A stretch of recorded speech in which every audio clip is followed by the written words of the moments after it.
Earlier this morning, we had a great opportunity to speak with Pro Football Hall of Famer, BYU legend Steve Young, about his All-American teammate and longtime friend, Gordon Hudson. Steve, we're certainly grateful to have you on with us to remember one of the legendary BYU football players, Gordon Hudson, a two-time consensus All-American at BYU, who recently passed at the age of 59. When I say the name Gordon Hudson, what's the first thing that comes to your mind? Well, he was my teammate, and when we went to the LA Express together, people might forget that I was part of the package when I went down there. Gordy was a phenomenal tight end football player. He was, honestly, if you think of Travis Kelce or I'm just trying to think of people through the years that tight end is a unique position. My buddy Brent Jones for years in the NFL. Gordy he just couldn't stay healthy. He would have been as good as any tight end in the NFL ever. He had a knack at understanding the middle of the field and the spatial relationships. And that's what a tight end, the most important job in a tight end is that they understand spatial relationships in close quarters and small field of play. And he just couldn't cover him because he was always sliding around, making space, and he was always open. That was my memory of Gordon. Gordy was always open, and two-time All-American at BYU. And if it was today, he'd start as a freshman. He had a four-time All-American. That's how good he was. Yeah, he was amazing. He still holds 3 NCAA records, which is incredible still to this day, Really? Does he? That's still amazing. Holds 3, yeah. Catches per game in a career. Most in a game, the 259 in Jim McMahon's final home game against Utah in 81. And then he averaged 75 a game for his career. So for a tight end, those are still records, which is incredible. And you mentioned the close quarters.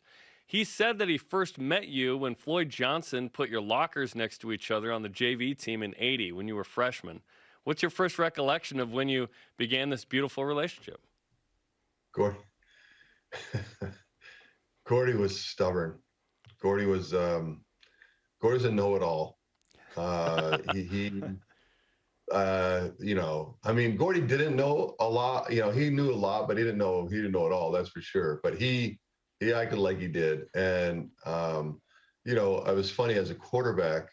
There's a lot of people who are phenomenal athletes that because quarterback's such an important and focused job in football, there's a lot of other spectacular athletes that kind of irritated that they don't play quarterback, right? Because that's who talks in the huddle. That's who gets all the attention. And Gordy was one of those guys. It's like, wait, I'm more important than this guy. So I should talk in the huddle. I should be the one that runs the show. And that happens with linemen as too. There are some phenomenal offensive lineman athletes. I mean, not everybody, but there are some that could have played quarterback or could have played three-sport basketball pro. There's some guys that are just amazing. And Gordy was that way. Gordy was a phenomenal basketball player. And he was I think that he was super confident. I mean, that's the thing. My freshman year, that I was super not confident. My coach just told me I couldn't play because I was a lefty. So I didn't have a lot of. But Gordy was supremely confident. The fact that he was blockering next to me on JV was like, what is this? I don't want no JV. And I loved that about him. I loved that. That rubbed off on me. It helped me. His confidence in my junior and senior year, who we were playing and how we were going to play against them and how it was going to go. But Gordy was like, well, this is in the bag. We got this. And he'd do that during the game too. And so I appreciated, and that's hard to, people can be extremely confident and really they use it as a crutch because they really aren't. Gordy actually was. Gordy was supremely confident and wasn't faking it. He was like, this is in the bag. And I really appreciated that about him. And we were buddies. I remember one story. We went together to the LA Express. I told you we turned pro together and went down to LA. And I needed that. I needed a friend, and it meant a lot to me. And so it was like a Tuesday. We played on the weekend, and it was Tuesday, the day off. And we went to the movies with his wife, Mindy, and she was phenomenal. And so the three of us went to the movies, and we're coming home, and he goes, you know what? We drove by a car dealer. He goes, that's a cool car. I go, oh, all right. Yeah. He goes, he pulls in, walks up to the thing, says, that car's cool. I want that car. And buys the car. And like, I don't know. Maybe that's no big deal to anybody, but to me, I remember thinking, who does that? Who drives by and sees that's cool, pulls in and drives it home? And I just thought that was the ultra cool moment. Like, I could not do that. I'd have to study it and think about it, and maybe over 5 years, I didn't buy a car for 10 years. I rented everywhere. But Gordy's that kind of a guy. Like, that's Gordy. Like, I like that. Not that he was super rich or anything, but just, that's mine. Taking it home. Steve Young with us on BYU Sports Nation. We're remembering his All-American teammate and tight end Gordon Hudson, who recently passed away at the age of 59. Steve, I had somebody after the BYU women's soccer match last night, longtime member of the BYU athletic staff, come up to me and say, Spencer, I don't think you realize just how special of a player that Gordon Hudson was. So who better to really try and understand just how special he was on the field than by talking with you, Steve? When did you first realize this dude is special? Right away. The first time he ran a route, you could see his athleticism. Like, tight ends are bigger, right? That's why they're tight ends, not wide receivers. And they have to block at the line of scrimmage inside. So, they get beat up. And especially back then, tight ends were blockers. That's what you were. Gordy was not a blocker. He could do it, but that's not what he was. He was a receiver, and he could get open. And like I told you, he could get open anywhere, and he could catch everything.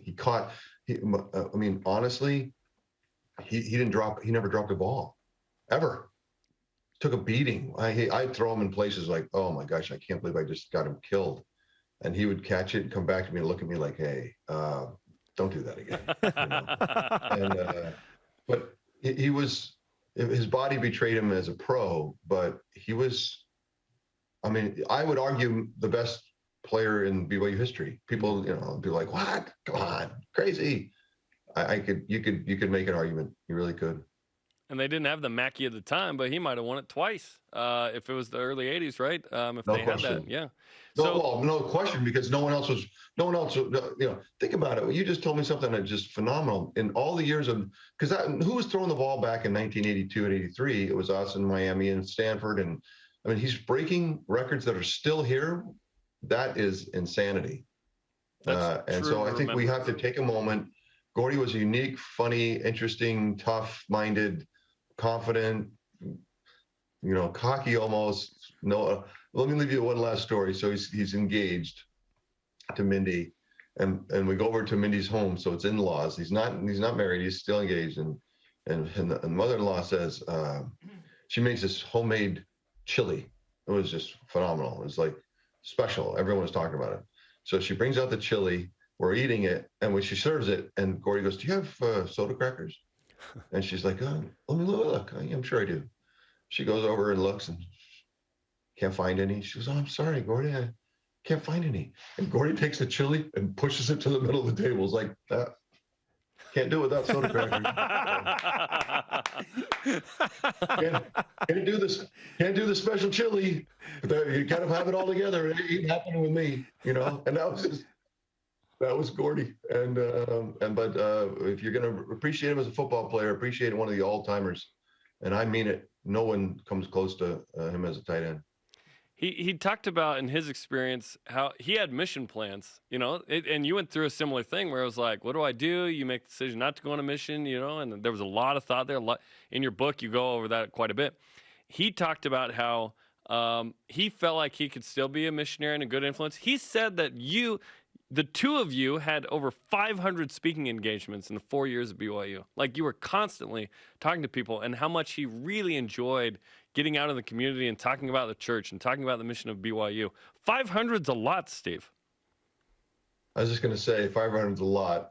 Floyd Johnson was the equipment manager, famously. You guys remember that, where he would announce where you were going to go speak that weekend, and so it was a lot. We probably Gordon and I probably covered every steakhouse in Utah. I mean, if you named it, not every ward, but every. I mean, honestly, we were name a little town in southern Utah, and we were there. And so, and I think it was a bonding time for us. It was also a spiritually, kind of enlightening time, because you had to be thinking about stuff like that.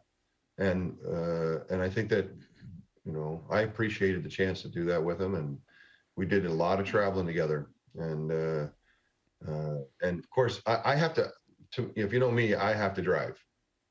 When Gordon and I would go, he would drive. That tells you a little bit about Gordy. So, I mean, I don't. No one drives when I'm in the car, but Gordy. So, that's. It's been a tough 24 hours, and much love to Gordy and his family.